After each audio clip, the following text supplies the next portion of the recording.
আপনি যদি রমাদানকে কাজে না লাগান, রমাদান এসেছে আপনার কাছে রহমত নিয়ে, কাজে যদি না লাগান, তাহলে এই রমাদান আপনার জন্য গজব হবে। কিন্তু আমরা কিন্তু শুধু রহমতে বুঝি, কিন্তু এই রমাদানটা যে গজব হবে উল্টাটা কেউ বুঝি না, বরং খুব কঠোর, বাক্যগুলো খুব কঠোর। রাসূলুল্লাহ সাল্লাল্লাহু আলাইহি ওয়াসাল্লাম বলছেন, মুস্তাদরাক হাকিমের হাদিস ৭২৫৬ নম্বর হাদিস, আল্লাহ রাসূল একদিন মেম্বারে ৩টাই তাকে উঠলেন, ৩বারই তিনি আমিন বললেন। তো সাহাবীরা বুঝলেন না কেন আমিন বললেন হঠাৎ করে।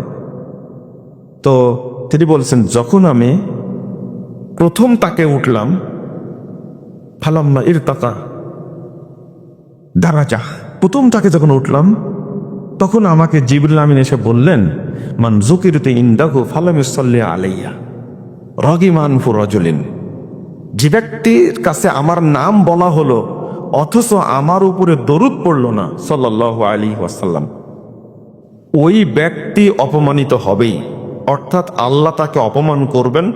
আপনি বলেন আমিন। বললেন যখন, এটা কিন্তু ফাইনাল হয়ে গেল।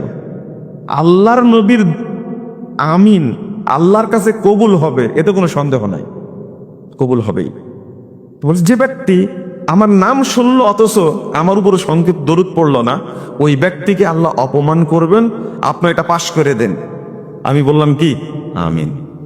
আল্লাহ রাসূল বলছেন, ফালাম্মা ইরতাকাইতু আদ-দারাজা সানিয়া, আমি যখন দ্বিতীয় তাকে যখন উঠলাম, তখন আমাকে জিবরিল আমিন বললেন, বুগদান লিমান আদরাকা রমাদান, ওই ব্যক্তি ধ্বংস হোক, ওই ব্যক্তি অপমানিত হোক যে ব্যক্তি রমাজান পেল, সুম্মান সালাকা ওয়ালাম ইউগফার লাহ, রমাজান পেল, রমাজান চলে গেল, কিন্তু তাকে ক্ষমা করা হলো না, ওর পাপ ওর বুঝাতেই থাকলো, ওর পাপ ওর জীবনে থেকে গেল, ওই ব্যক্তিকে আল্লাহ অপমান করবেন, অপদস্থ করবেন, আল্লাহ তার উপরে গুসা হবেন।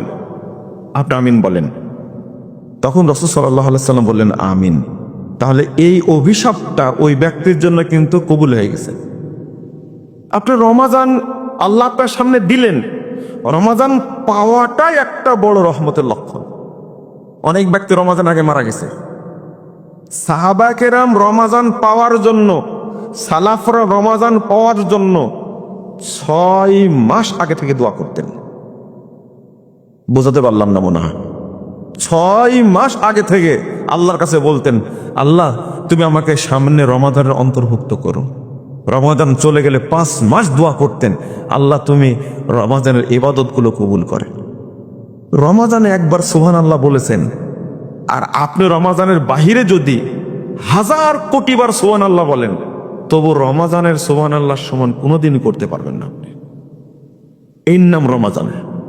মানে আপনি একবার বললেন সুবহানাল্লাহ রমাদান মাসে, রাতে হোক আর দিনে হোক, রমাদানের বাহিরে যদি এই সুবহানাল্লাহ 1000 কোটি বার বলেন, তবু রমাদানের সমান সওয়াব আপনি অর্জন করতে পারবেন না। এই মাসটা আল্লাহ আপনাকে দিলেন, আপনাকে অন্তর্ভুক্ত করলেন, অথচ আপনি কাজে লাগালেন না, আল্লাহ আপনাকে ছেড়ে দিবে এমনিতেই? না, ছেড়ে দিবে না, অসম্ভব।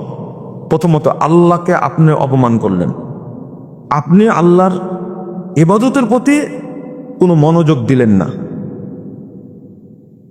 এই জন্য সাহাবা কেরাম, তাবেঈন ইজাম, তাবেঈন রমাদান চলে যাওয়ার পরে একটানা 5 মাস শুধু দোয়া করতেন, আল্লাহ তুমি রমাদানের ইবাদতগুলো কবুল করে নাও, ইবাদতগুলো কবুল করে নাও। রমজানের তেলাওয়াত, রমজানের সাদাকা, রমজানের সালাত, রমজানের সিয়াম, যত জিকির তাসবিহ করেছি সব তুমি কবুল করে। এটা দোয়া করতে সময় নিতেন তারা 5 মাস। তারা রমাদানকে বুঝতেন, তারা রমাদানকে গুরুত্ব দিতেন, কিন্তু আমরা রমাদানকে বুঝিও না, গুরুত্ব দিতে চাই না।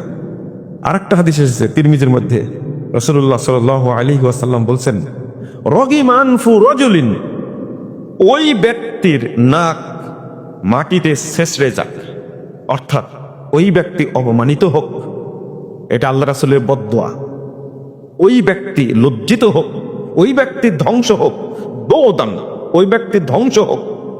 মান আদ্রাকা মান দাখালা আলাইহি রমাদান, যার কাছে রমাজান আসলো, যে ব্যক্তি রমাজানে প্রবেশ করলো, ফালাম ইউগফারলাহ, অথচ তা ক্ষমা করা হলো না, আল্লাহ তাকে অপমান করুক, আল্লাহ তাকে ধ্বংস করুক, আল্লাহ তাকে অপদস্থ করুক, নাউজুবিল্লাহ। আপনি এতটা হালকাভাবে দেখলেন, রমাজান পাওয়ার পরেও যে ব্যক্তি সিয়াম রাখলো না, আল্লাহ তাকে এমন শাস্তি দিবেন। 1568 নম্বর হাদিস মুস্তাদরাক হাকিমের মধ্যে এসেছে। এত কঠোর কথা এসেছে। এর আগে হাদিসটা অনুবাদ করি, আপনার নাসাইয়ের মধ্যে 2106 নম্বর হাদিস, রাসূল সাল্লাল্লাহু আলাইহি ওয়াসাল্লাম বলছেন, আতাকুম শাহরুন মুবারাকুন, তোমাদের মাঝে একটি মাস এসেছে, সেই মাসটা হলো বরকতপূর্ণ। এই বরকতপূর্ণ অর্থ কি? বরকতপূর্ণ অর্থ কি? আপনি যত ইবাদত করবেন সব ইবাদতেই বরকত হবে, নেকি হবে অনেক অনেক গুণ বেশি।